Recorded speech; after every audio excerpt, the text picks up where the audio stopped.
আমাদের আলোচ্য বিষয় হলো নেট সেট প্রিপারেশানের যে সিলেবাস রয়েছে, নেট সেটের যে সিলেবাস সেটি আলোচনা করছি। দেখো ইউনিট 1-এ কী রয়েছে? ইউনিট 1-এ রয়েছে information communication and its society.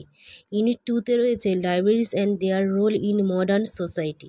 Unit 3-তে রয়েছে information source and its utilities.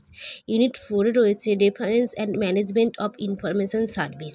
Unit 5-এ রয়েছে classification, cataloguing and management of retrieval technique. Unit 6-এ রয়েছে management of library and information saunters.